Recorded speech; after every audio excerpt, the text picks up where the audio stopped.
so much for joining us, and welcome to all of you and all of you that are gonna watch the replay. I know that it was a last minute webinar that we put together, and thank you so much, Dan, for agreeing to take the time and make last minute adjustments in your schedule to share your expertise about not just business, but mostly how to work with children, be productive, when your children are at home. You're a dad of 3 children, and we met last year, and I was impressed when you already long time last year shared with me how you are parenting and how you're handling, you know, situations at home and how you're creating this experience with your children. I was already then saying, Dan, you should share it with people. And so now the opportunity is here where actually you were the first person I talked to about this. You came to my mind when I realized this is a challenge right now for parents that have children at home because of the quarantine and the coronavirus, and everybody's just having extra challenge with that. So thank you so much for saying yes to share your experience and some tips and tools with us. Really appreciate you. Thank you. Oh, it's my pleasure. Yeah, I mean, well, you know, we don't have to. We have to go through life by ourselves, but we don't have to do it alone. And that's what this is all about. So, you know, giving something back. You know, why not share my wisdom or the things that I've learned, the experiences, and the way I've been able to smooth things out. So, I'm going to share some of the things I do as a father, but also I'm going to reflect on things that I see my wife doing that make a huge difference. So. Fantastic. Definitely looking to open Pandora's box and let out some secrets so that you're like, oh, I didn't know I could do that, right? And then, you know, great, one little, you know, edge towards, you know, a little peace and quiet and calmness, and you know, being able to lay down in bed at night and saying, okay, I had an okay day. It wasn't totally chaotic and torn upside down with my children running all over the place and taking up my time. So.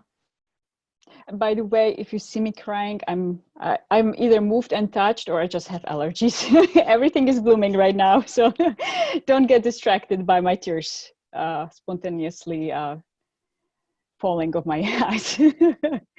So just heads up, this may happen.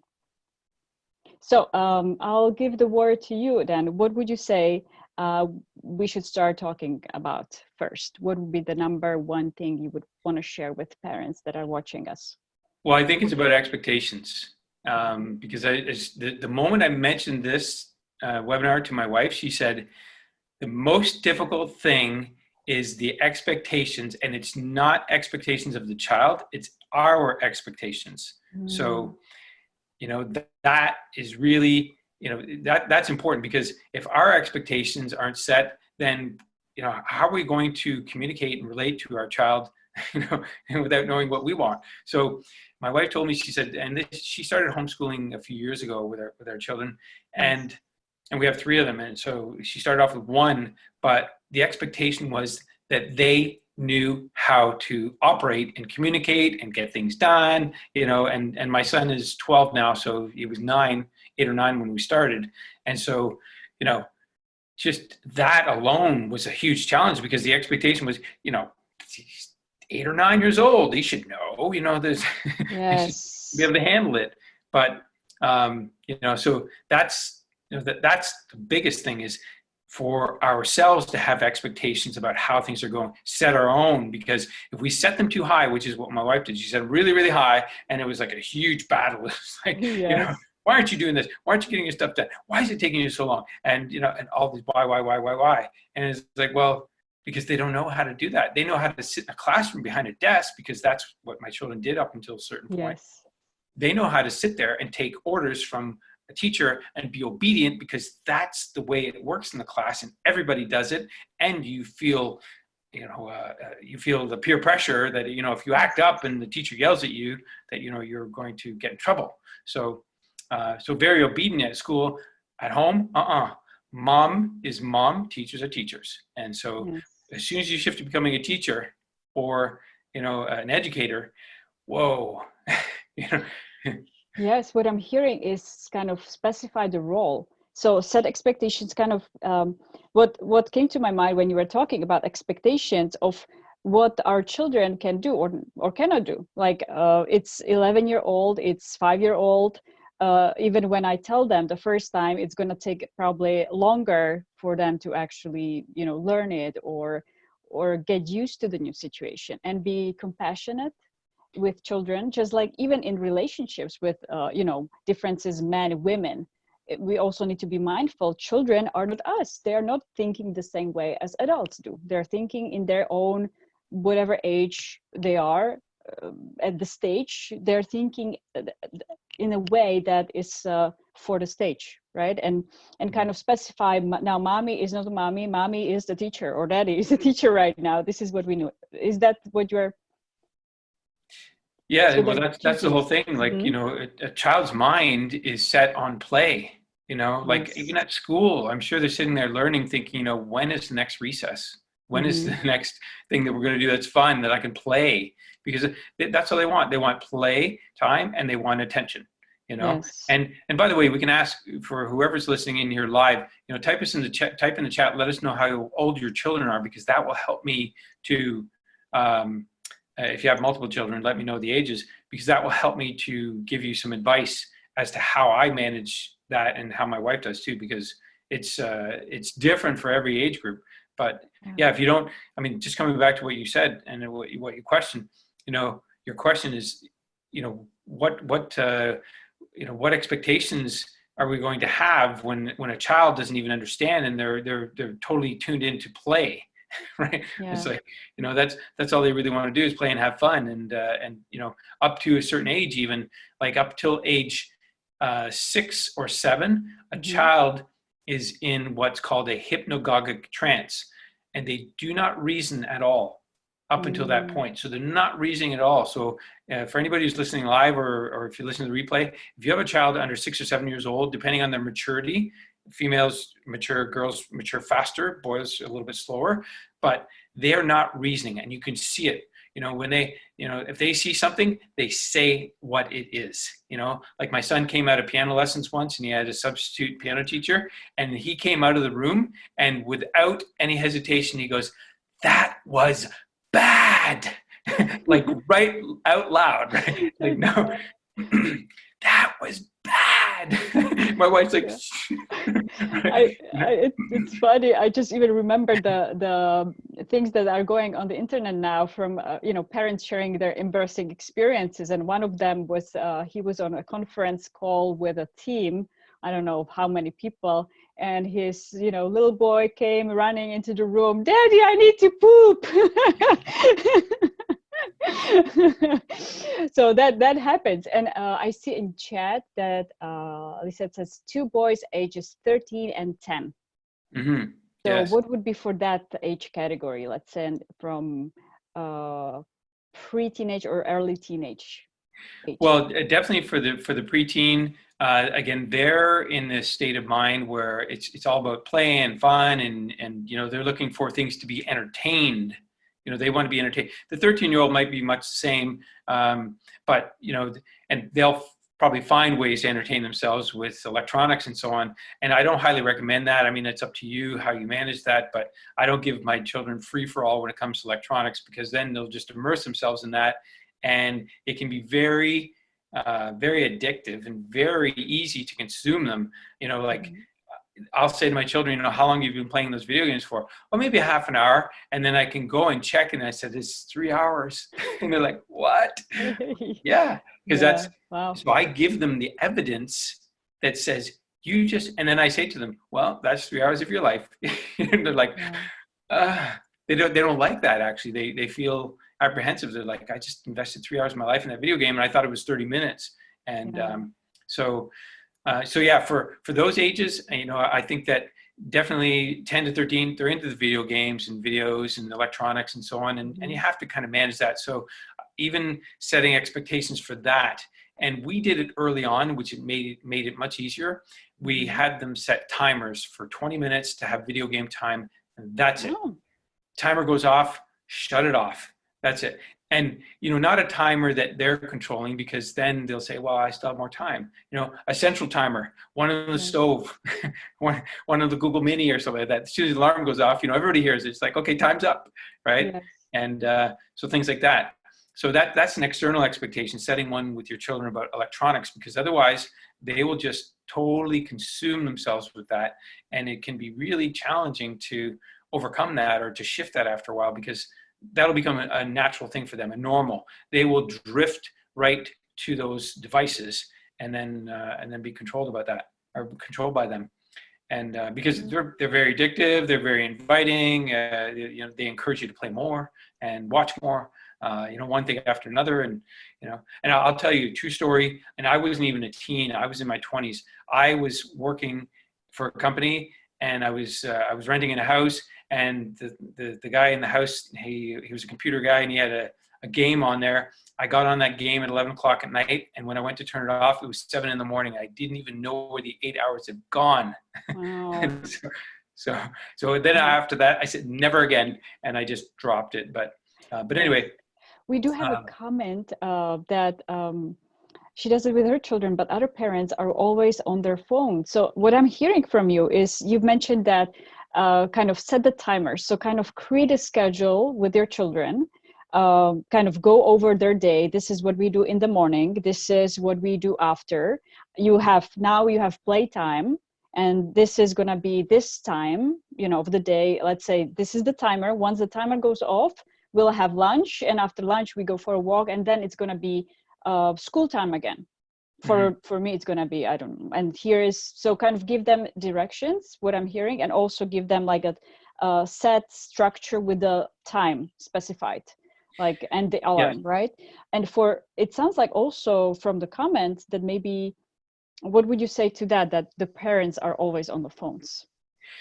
Well, just, and I realized that about myself and my wife. It's like, children learn experientially. So they're watching us.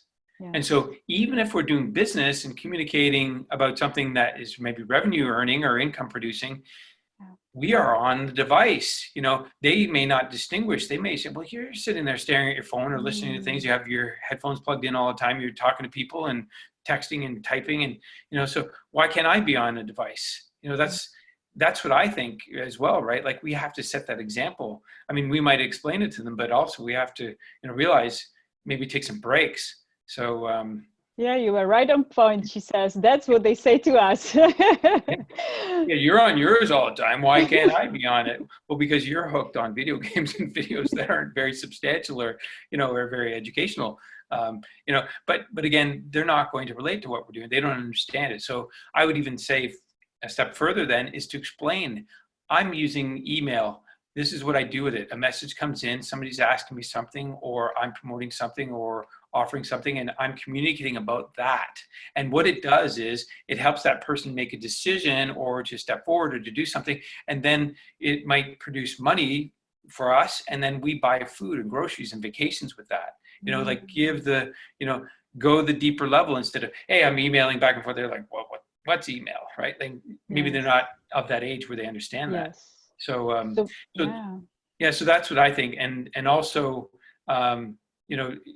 like children are watching us all the time like hawks, right? So if we're off on our computer or our phone doing things, they'll slip away in the corner and get that device and start playing. And so you gotta have some rules and guidelines.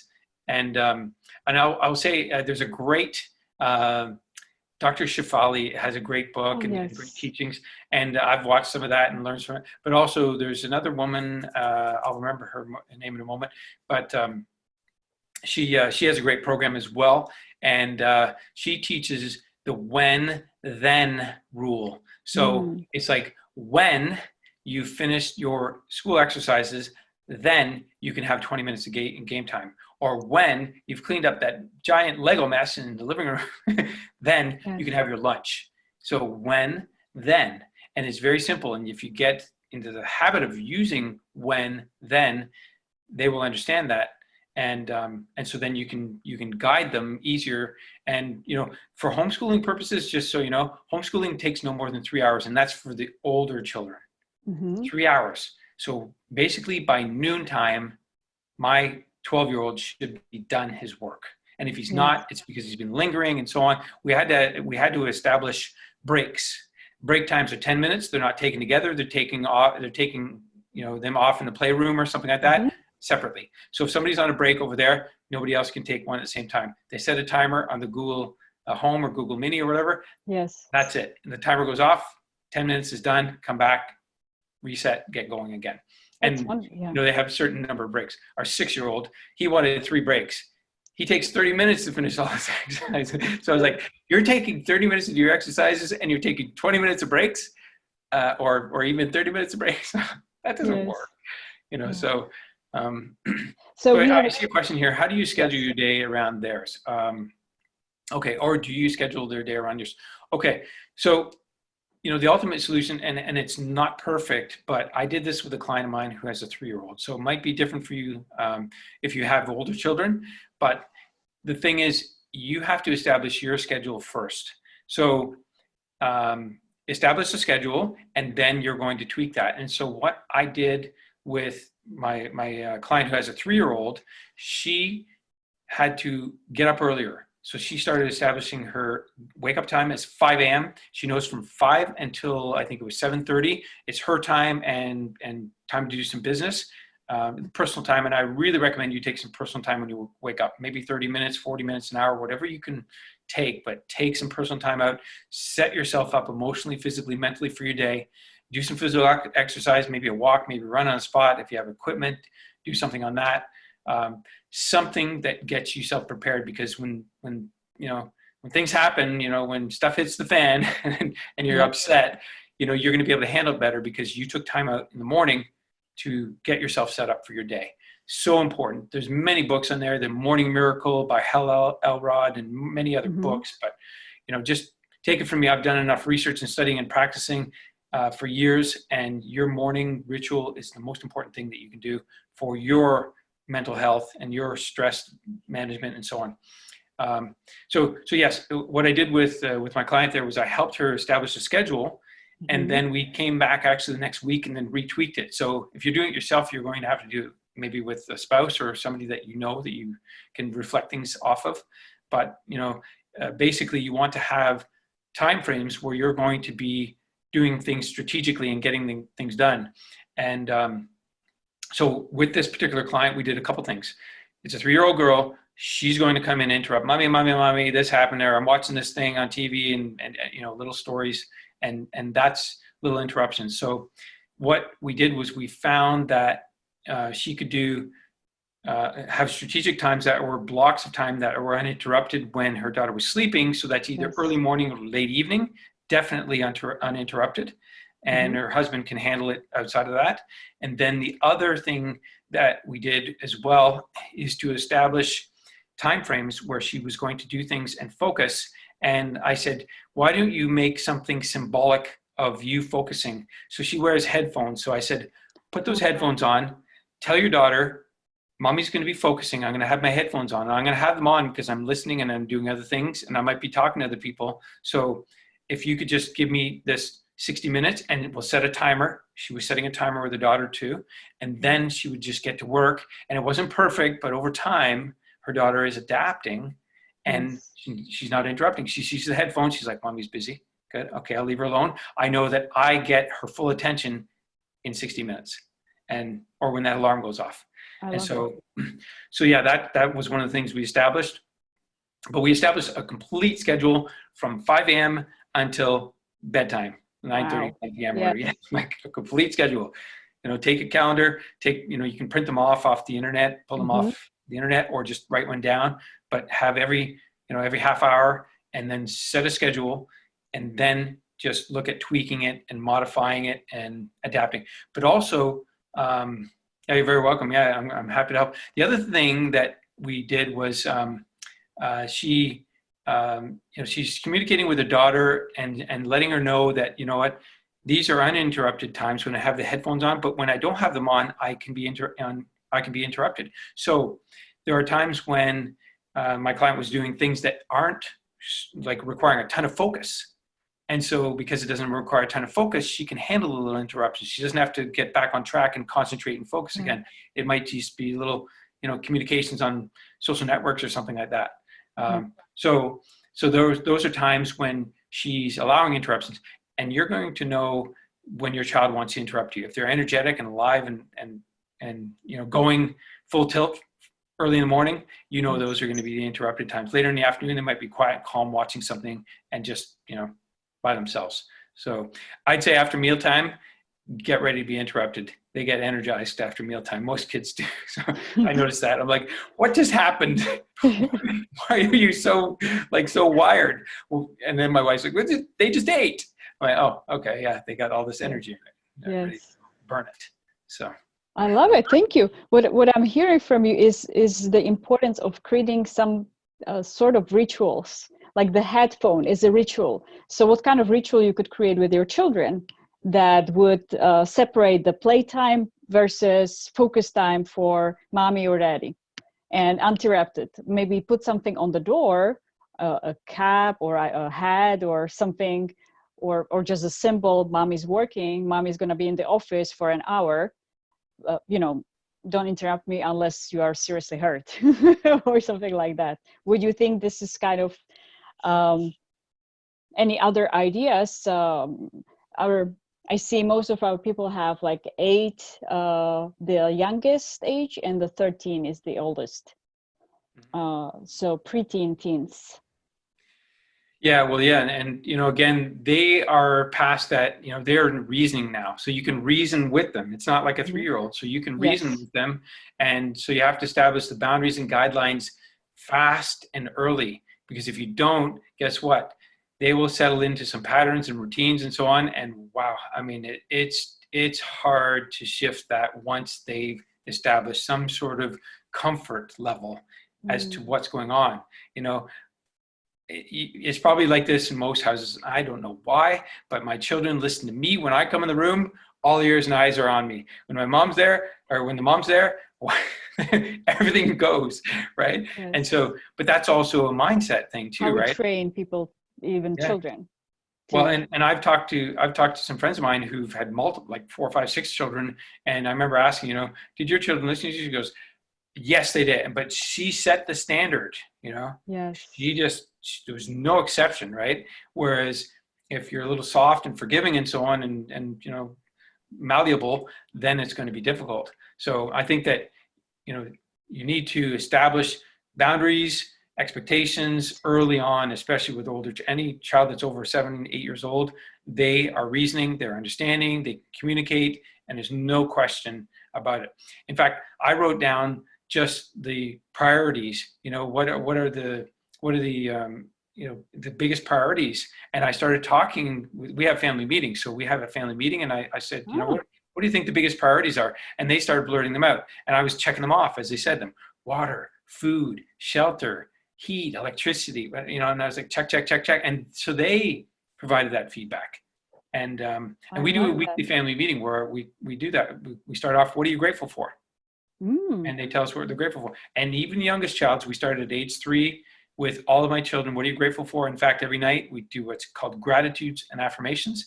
They tell me whatever they're grateful for. At first, it might have been, I'm grateful for the curtains. I'm grateful for the blue paint on the wall, whatever, Yes. And then later on, it got to be, something more substantial, something that meant something to them, something emotional. But yeah, every day we do this gratitudes and affirmations. They just want that attention.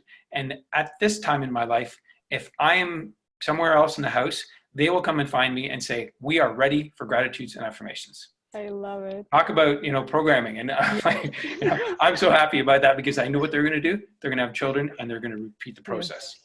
And look at them. And these are boys. You would say, boys don't typically, they want to be active, not talk about gratitude.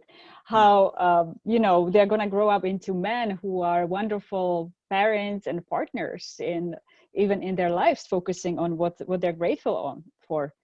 I love that. And just the act of gratitude is so powerful, because then they're giving appreciation for the things they like. It also tells us what matters to them, right? Yes. And then we can dial into that. So absolutely. And also what I loved, sorry. I was just going to say about affirmations as well. Affirmations work both ways. So the affirmations, by the way, the format we use is I say things to them, they repeat it. It could be things: I love myself, I like myself, I appreciate myself, I trust myself, I'm worthy, I'm deserving, I speak up and I speak out. I have a whole, if anybody here wants affirmations, just ask. You can ask in the chat or you can ask afterwards, but I have boatloads.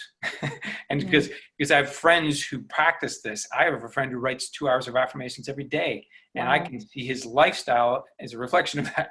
And so affirmations are basically creating neural pathways and roadmaps in our mind. And so that's outward. So that's speaking affirmations, having them repeat back. And guess what? After a while, after years, they can now say them and repeat them back. My 6-year-old is now starting to say them, and he might get to a point he's like, that's all I know. But then after a while, other ones are going to stick, and then they get rooted. So yes, you are. Somebody asked for affirmations here. I'm going to give you, I just gave you a few that I think are really important. And just the words, if they say, I love myself, I like myself, I trust myself, even those words, if you say I or you or we or us, it all gets absorbed by the mind the same way. The mind can't distinguish that. So if I say you, I actually get that same thing. So those are affirmations to say that they can repeat back, and they're just all self-empowering, self-esteem, self-confidence type affirmations. It might be, I'm beautiful inside and out. I'm confident. I'm brave and bold. I could go on for probably an hour like this talking, but we don't have the time. But I want to give you some, and I'm going to put them in the chat. I want to give you some that you can do for you. And I'll put them in the chat here, and then to everyone. Okay, so there they are, and then you can read them along with me. So I cherish the extra time I get to spend with my family, and I'm excited about creating more happy, unforgettable memories. And I focus on opportunities over obstacles. I was created to blossom in my natural gifts and talents. I love my body for all the things it's able to do. These are affirmations you can do for yourself to help you get balanced and focus on what you want. And I say to my clients, they tell me they don't have time for affirmations. And then I say, well, if you go to the bathroom, and they're like, well, yeah, of course. What do you think? Yeah. And then I say, great. Do you have a dry erase marker? Yes. Good. Head to the bathroom right now. We're going to write some affirmations on the mirror, and whatever is important to them. But I will tell you some of the most important ones, because you don't hear it. I mean, your spouse probably doesn't say, these things, you're worthy, you're deserving, or anything like that. Hardly, So I love myself. I like myself. I trust myself. I believe in myself. Those kinds of words matter. I deserve the best in life. Anything that matters to you like that, take a dry erase marker, write it on that bathroom mirror. And then when you walk in there and you stare in the mirror and fix your hair or something, read it and just read them. Can you imagine if you did that 10 times a day, how much valuable that would be? That's like a parent saying to a child, you're wonderful, you're beautiful, you're my little princess, over and over and over and over. So did you share them in a chat then? I did. Did you get them? No, we didn't see them actually. Okay, hold on. All panelists. Interrupt you. Oh, you know what? I got to press enter. Oh, now we see them. Surprise. So how would you introduce them to your children? Would you just say, this is our new ritual we are going to do every day? Or how would you present it to them? Well, the more mature the child, the more you have to make it their idea. So what I would do with an older child, and I see there are some older children in this on this call, on this webinar, I would actually go on a YouTube video, look up YouTube videos, find somebody who's maybe a millennial or something like that, if you can help it. Look up millennial affirmations or something like that. Find somebody who's more like their age or more relevant, and then find something that you see about them. And then, I would just hook it up to the TV and say, hey, I watched this cool video. I thought it was interesting. You might find it interesting too. It's a cool little practice, might help us to be better as a family. And if they're open to that, right? And then hit play, and then you see what they say. And if they're open to it, you say, well, you know what? I also heard that, we could do this ourselves. And just wondering, maybe you'd like to do it. I'd like to test it, right? And just, again, you have to be soft and subtle, especially with the older kids, because they'll be like, oh, what? The rebellious stage. You're going to make me do what? Say things? That sounds like a cult. I love that basically they start trusting their peers at that time. When they're teenagers, and if they hear it from somebody else, yay! If they hear it from a parent, sometimes, to my oldest. Yeah. Yeah. So I love that idea to actually connect them with somebody who is their peer or just slightly older than them, and who already does it and sees and shares how powerful that can be. I love Mhm. that. Yeah, like avoid all resistance altogether. Make it their idea. I mean, some personalities and characters are like that. Some astrological signs are just very resistant to you telling them something, and so you have to be kind of subtle about it. You say, "Well, I heard this kind of cool thing, and it people are super intelligent because of it, Yes. and maybe you say, well, and they're getting really good at playing video games because of this or something, right? And they're like, what? Yeah. So they won the $1 million on this video game challenge, and they're like, oh, I I want gotta to know learn what they're that. doing. Yeah, I gotta learn what they're doing, right? So you just plant the seed, right? And then Yes. so that's, I even do that with my kids sometimes, right? Because they might be a little bit of resistance, like, oh, you want me to do what, or this or that? Yeah. Like, we have mandatory walks now. 12:30 p.m. mandatory walk. My son said yesterday, oh, I'm going to stay home. I'm hungry. I said, well, bring an apple. Right? Bring an apple. Yes. We're going. Right? This is a committed time unless you're sick or there's an emergency. 12:30 p.m. Get ready. Front door. We're heading out. We'll go 30-minute walk by the pond in nature. Get some fresh air. And rain or shine, we're going. And that's what I'm doing with my kids now, and we've been doing that for 2-3 weeks now, and they're liking it. So now we do it noon and the evening as well. So twice a day, 20-30 minutes each, and they're okay with it. They bring their scooters, skateboards, whatever, and head out there, and and it's just giving them time and attention, listening to what they have to say, asking them how they're feeling, things that matter to them. And then also showing them things in nature that they might not notice. Hey, look at that little hole there. You know what? There's mice going through there, right? Or you see the heron. Today we saw a heron flying over. Right? Like, hey, look at, and like, what's that? Well, it's not a pterodactyl. It's probably a heron. So yes. So what I'm hearing also, how important is physical exercise, especially if they have to be quarantined. Maybe if they even cannot go to nature. Maybe they don't have a nature close by. If they are living in the middle of the city. I don't know if parks are closed, because our parks started being closed. Actually, there's no parks are open.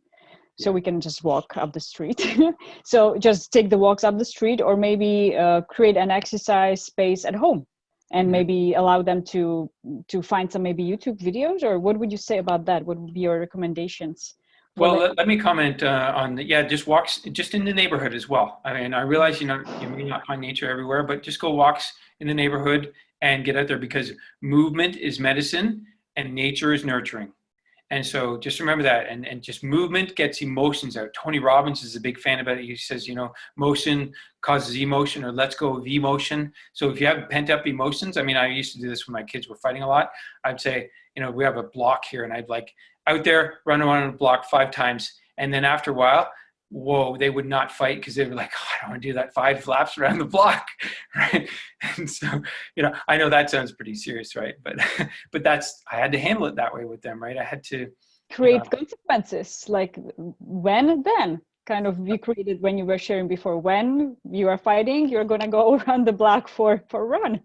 Yeah. And then it would be out the door, and I'd be like, okay, you start. And then I'd give about a minute, and I'd say, you go now, and don't catch up to each other. Right. So, so that's one thing. And exercise, we have a spin bike. I taught spinning for 12 years. So I have a beautiful spin bike. And so my kids, like, I do this daily. I don't skip a day. So every day I'm on that bike, I do a warm up. I read my vision statement for the day. I'm giving you little insights to my practice, but I read my vision statement. It's 2 pages, takes about 4 or 5 minutes. Then I start Tabata, which is interval training. And so I do that. That's 20 seconds of high intensity, 10 off.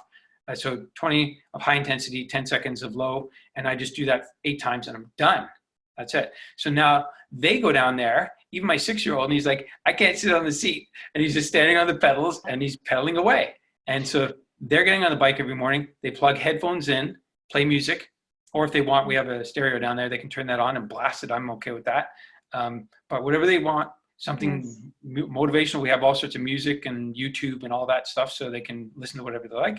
And they get on there. So this morning, I remember I was talking to my 12-year-old, and one of the other ones come in and said, can we go on the bike first? And they're like, yeah, okay. So now they're in the habit of getting on the bike every morning. And the 6-year-old just does what everybody else is doing. This is so powerful what you're sharing, because it shows us how the best way to teach anyone is to show them by example. And you, by showing them how you're scheduling your day, how you are disciplined with yourself, how you take care of yourself, even how you're saying affirmations, is creating a role model for them. And they already, you know, what's the expression I'm looking for? That's how best they are taught, by example. Because if we are ourselves chaotic during the day, and unless we communicate, how can we expect them to be organized? Yeah, and they learn experientially. Whether you think it or not, believe it or not, they're watching and listening and learning all the time. So they've been seeing me for years now, getting up. I sit down, I do reading, writing, setting intentions for about an hour, and then I head downstairs, I say hi. Oh, I got to give you, this is a golden nugget. I just remembered Jack Canfield taught something so amazing. It was all about hugging. If you ever want to look up a cool video, it's about 10 minutes or so, and it's all about hugging. But I'll just give you the simple version of it. So I hug my family every single morning and every single night, heart to heart, not right side, left side, heart to heart. And not only that, we hold that hug for 20 seconds. So heart to heart, 20 seconds. I know some of you are probably like, oh, my child's not going to do that. They're beyond that. They don't want to hug. My 12-year-old looks forward to it now because we've been doing it. But heart to, and I explained it to him. I said, this is heart to heart. We're resonating with each other now.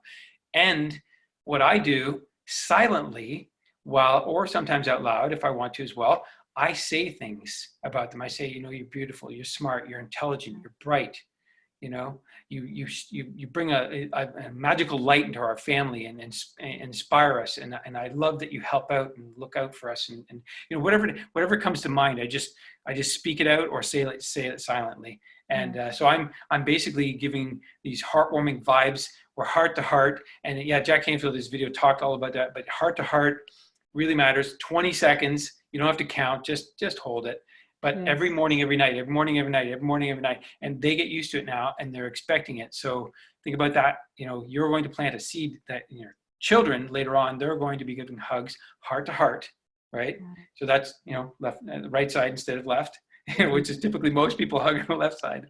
So it's a bit of a change, but yeah, hugging heart to heart.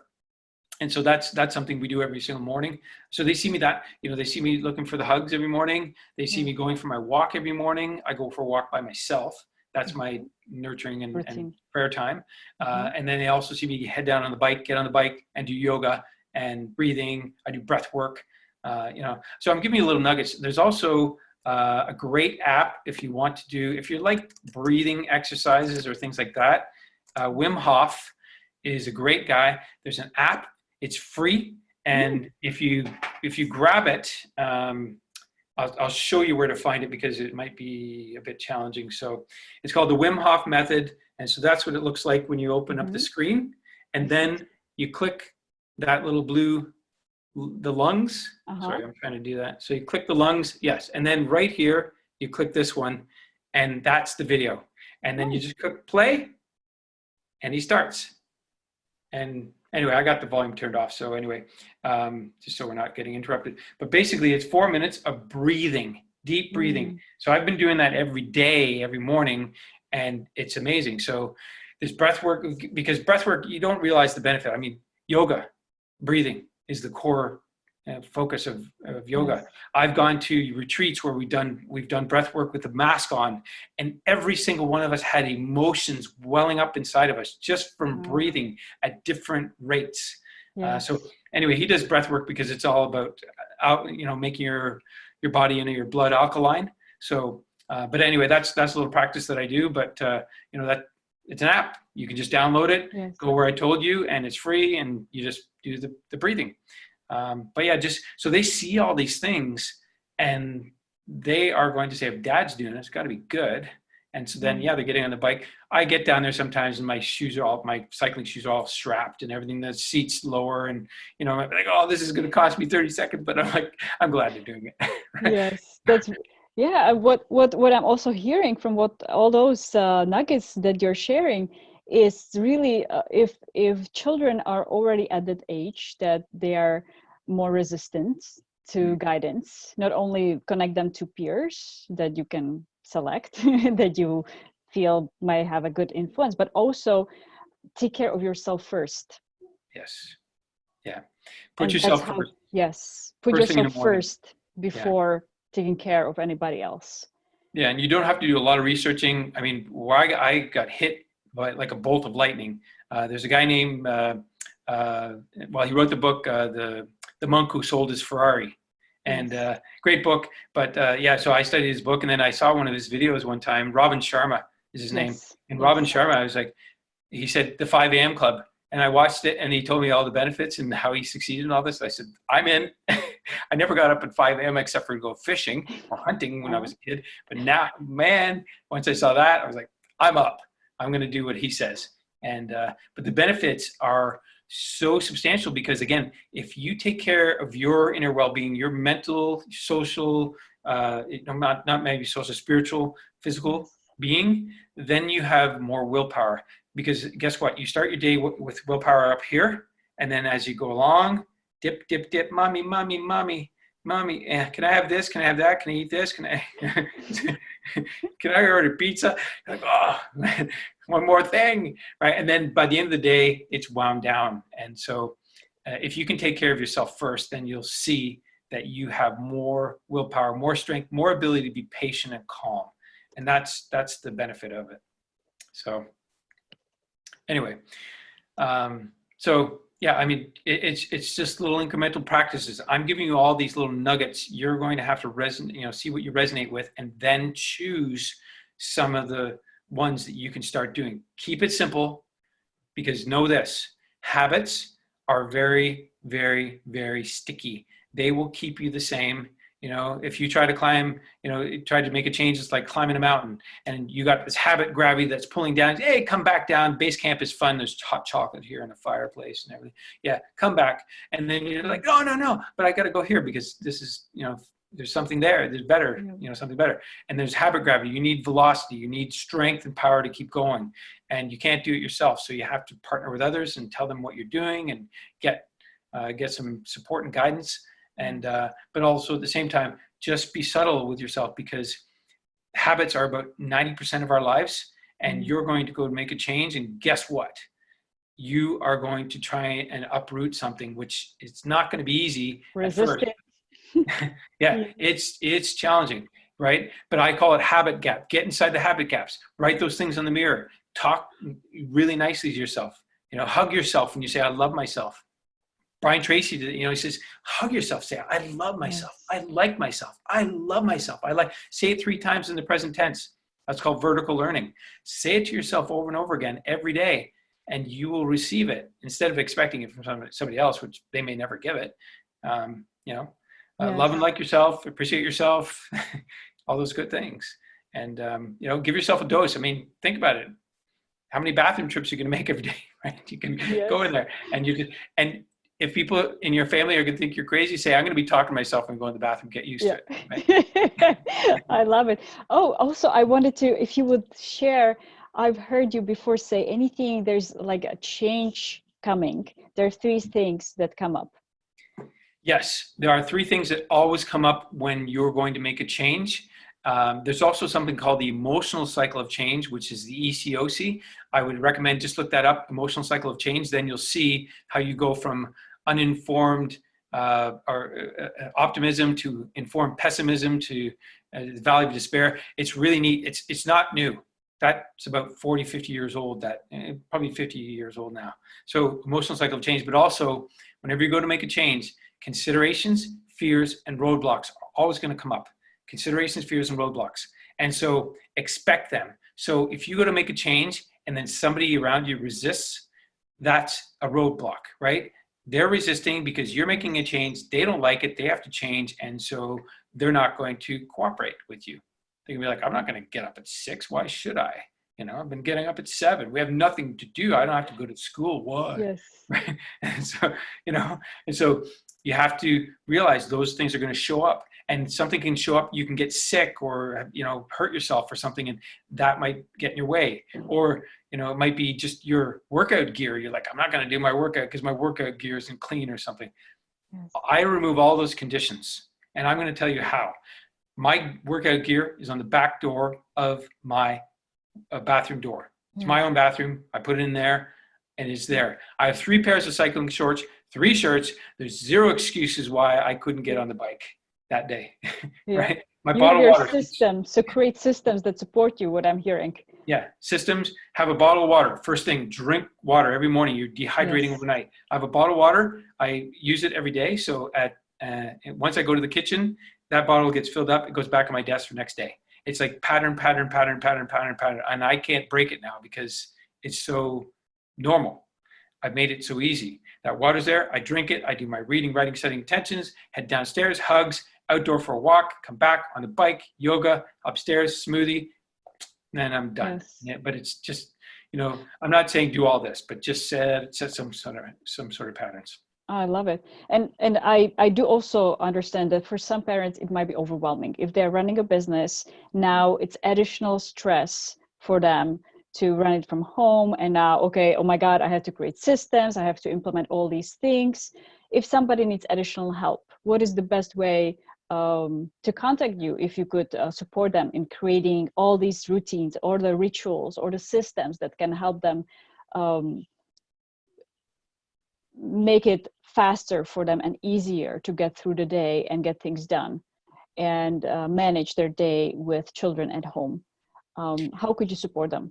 Well, they can find me on my website at danlefebvre.com and connect with me there. I'm on YouTube as well, so they can watch my YouTube videos where I teach about these things. Right? I have many videos that talk about the little practices and so on. But you know what? I think because we're talking here about, I think overarching, we're talking about time management.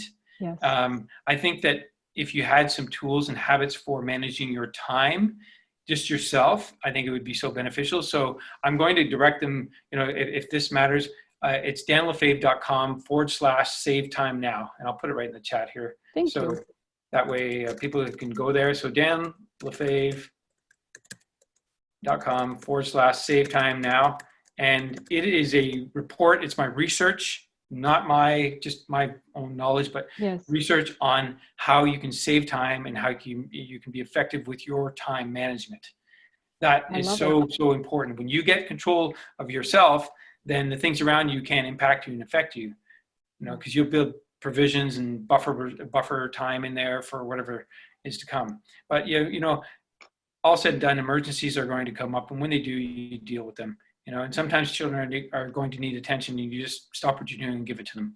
Because if you don't, they're going to go back into their environment and find their brother or sister or somebody else or something, or destroy something. And that's not going to be good, right? Or maybe they get absorbed in video games and, they're totally worked up after that. So. Yeah.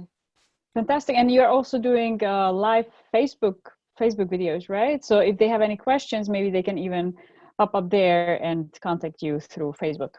Sure. And you know what, I might, if you comment and there's something that I love talking about, I'll do a Facebook Live on it and share my tools and resources. I mean, I'm a student of what's called Kaizen. It's a Japanese term, consistent, never-ending learning. So I'm always studying, learning, practicing, testing, just for myself, just because that inspires me and excites me. Yes. But yeah, those are the things I do. Then I go out into the world and I test them and I tell people, and this is so good, right? It's a little shortcut, right? That's why I'm the shortcut to success, because it's a little shortcut, a little something that you can do. And if there's anybody here who is having troubles with planning, as an add-on to the time management tool I just gave, the resources, Lucy and we're using an awesome tool. It's a 12-week planner, and it's so easy to track your performance and everything. And I'm thankful for you, Lucy. She's the Excel expert. She made it plug and play. You plug the dates in, and all you do is plug your tactics in, and then measure performance on a daily and weekly basis. And it's so good. So I'm grateful to have that, and it makes it so easy just to keep on top of what you're doing. And so you'll have your schedule for your day with your family and your kids. Then you also have your overall goals, which you're working at, and then checking things off and tracking that. And, that's the most you can do right now. I mean, this is a new world. I'm not changing much because we haven't, the only thing I'm not doing is driving around like a madman, driving to the swimming lessons and piano lessons and all that stuff. Yes. But you've been working with your children at home for years now.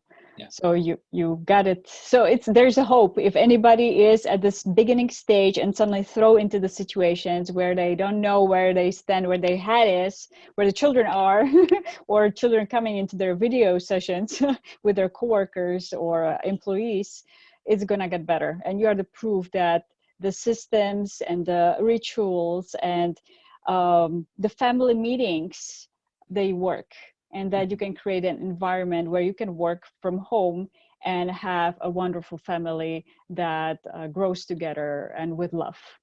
Yeah. And consistency matters because consistency leads to habits, right? Mm-hmm. So if we think about behaviors, how are behaviors established? Patterns of habit, right? Yes. What we think and feel, we create and we create what we believe. So, once a child believes in something or a person believes in something, then that will become their patterns of habits and the routines. And once that gets solidified, not much hope in changing it, Yes. So, it takes that kind of persistence and consistency about it. And once you've done it enough time, aim for 21 days. Yes. I have a great friend. I told you about him earlier. He has an app. It's called Prompter, and it's all about writing affirmations. So I go in there every day and write 12 affirmations. Yes. 12 affirmations, 21 days, I get a new set, And so this will go on for months. I'm basically on my coming up to 10th month or something like that. Oh, that's amazing. And every single day, that's just short little incremental steps.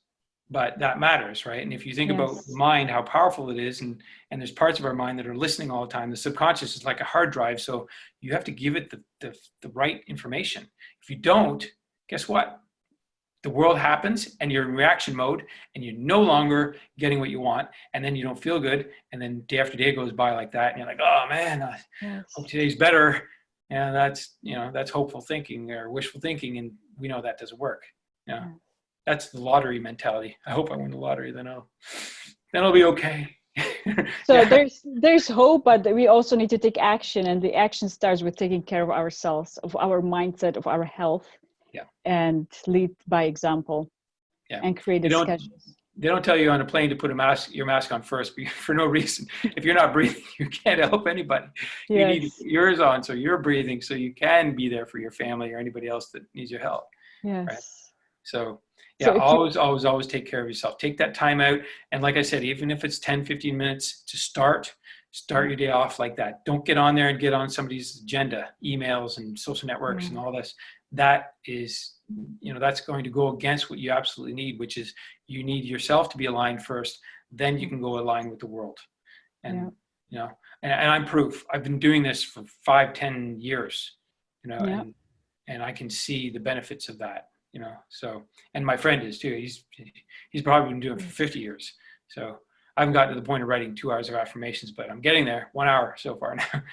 But, that's amazing. So if anybody is here and you're probably here because you do need help with your children or just getting by through the day with all these uncertainties that are happening around us when we don't know what's going to happen and how long it's going to continue, that there's hope, that it can be a start of something really wonderful where you create these structures with your children, with your family that really can help you improve your own life, and not just life of your children, but also your own life when you start with yourself. So this could be a wonderful, there's always a blessing in any distress, in any tragedy or situations like coronavirus. And one of the blessings is now we do have the time to really optimize and create up level and put the structures and affirmations and work on ourselves. So we come out on the other end from this stronger and more capable. Yeah. There's a great quote from Confusion Comes Order. And so that's where we are right now. So we can be the orderly ones. So everybody who's here and listening to the recording of this, you have the opportunity to create order in your own environment, in your own life. And that can make a huge difference. One other thing I'm going to suggest, on the nutrition side as well. There's 5 brain foods, the best brain foods you can have, and they are fish oils, green tea, blueberries, avocado, and walnuts. I have 4 of those every single morning, every morning without failure. And so those are the best. The omega-6s, they're really awesome for you. If you want to go a step higher than that, you can go to ginkgo biloba, which comes in a supplement form. Yes. But if you want raw, blueberries, avocado, green tea, fish oils, and walnuts. That's all you need for the best optimal brain functioning. Those are the best foods. So, you know, I'm like this all day long, like you're hearing me right now. Yes. I don't get tired. I know, you're unstoppable. That's why I wanted to interview you, because I know you've been doing it and it works. So anybody who now is, you know, in the desperation phase, know that it's going to get better. Once you implement all these tips that Dan is sharing with us, it will get better. Just be patient with yourself and compassionate. Even if it sucks right now, it can get better. And Dan is proof of that, how wonderful it can be. Yeah, and also have a vision for your future, because if you don't, you're living in the reality, and reality is just a reflection of the past, because that's all reality is. It's what's happened in the past.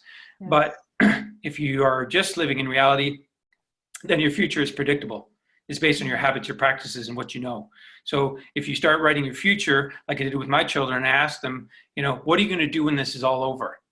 Because I can't say, what do you want in the future? What are you going to do when this is all over? I asked. And they said, I'm going to go play with this. I'm going to go play with my friends. I said, who? And they said, oh, Charlie. Or I'm going to play with Jack. Or I'm going to go play with Connor. Or I'm going to do this. Or I'm going to go play at the park. Or I want to go there. You know, and that's just future thinking. In a child's mind, you know, you say, what do you want to do when this is over? You don't say, what do you want in the future?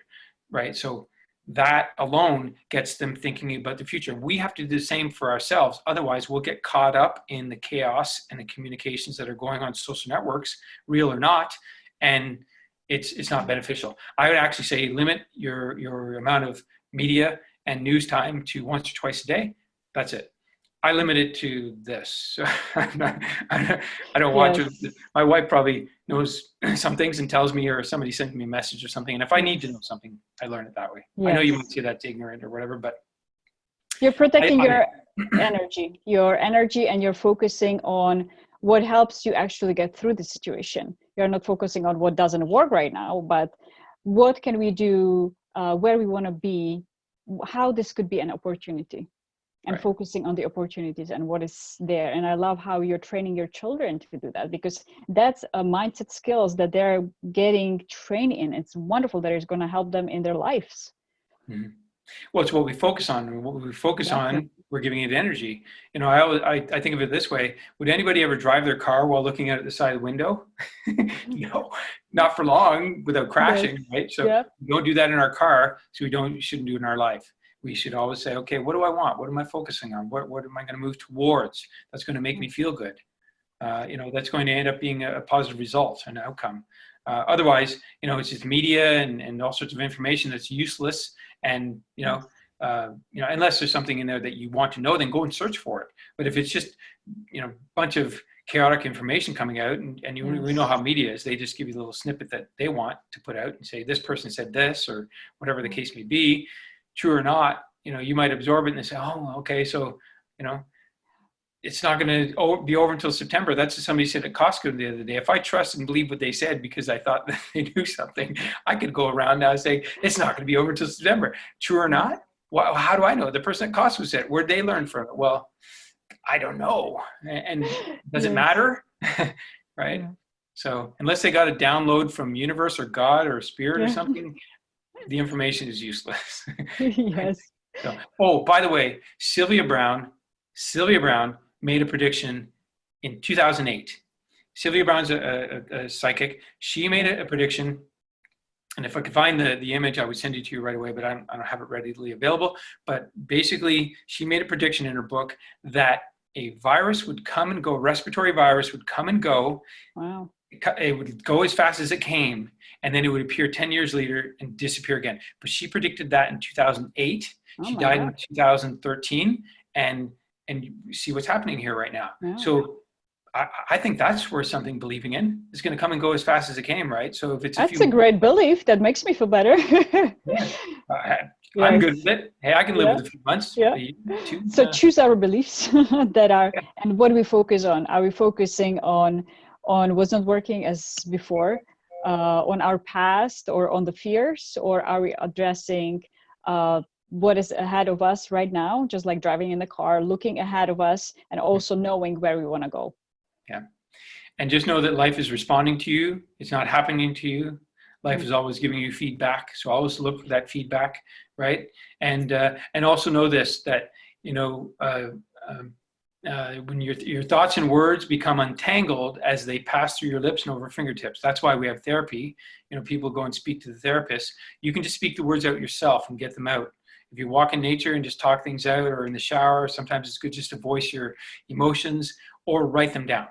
And it doesn't matter what you do, if you want to shred the paper, if you don't want somebody to see it, or whatever. But get Yes. the thoughts and emotions out. The thoughts and words become entangled as they pass through your lips and over fingertips. So get them out, you know, and then put them someplace where you can see them. And you might write them down on a piece of paper, and you'll be like, after you read them, you're like, is that true? Or do I want that? No, shred, rip, burn. You can do it, Yes. Bruce Lee suggested burn it or shred it, let it symbolically destroy it. Say, I don't want to believe in that anymore. Yes. I'd rather Yeah. believe in something better, and then tell a new story. And, I love it. you know, so Very good.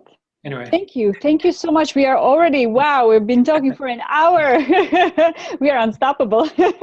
Thank you so much for your generosity with your time and with your tips and sharing your experience, and hopefully providing not only just tools, but also hopes for those people who are stressing out right now, that something wonderful can come out of this, and you can create structures, just like Dan has proved in his life, in his business, that it is possible to have 3 children, 3 boys, and still having them even ask for, let's do gratitude in the evening. I love that. 12-year-old, I just love that. So thank you so much. Thank you so much to all of you that watch or are watching the replay. If you have any questions, you can always message us. I will post all the information and the links that Dan mentioned, the resources, into the show notes under the video or in the blog post, so you'll find it easily. And I hope we contributed to you. Thank you again, Dan, for taking your time. Yeah. And if you have any questions, let us know. All right. Thank you so much, everybody. Enjoy your day.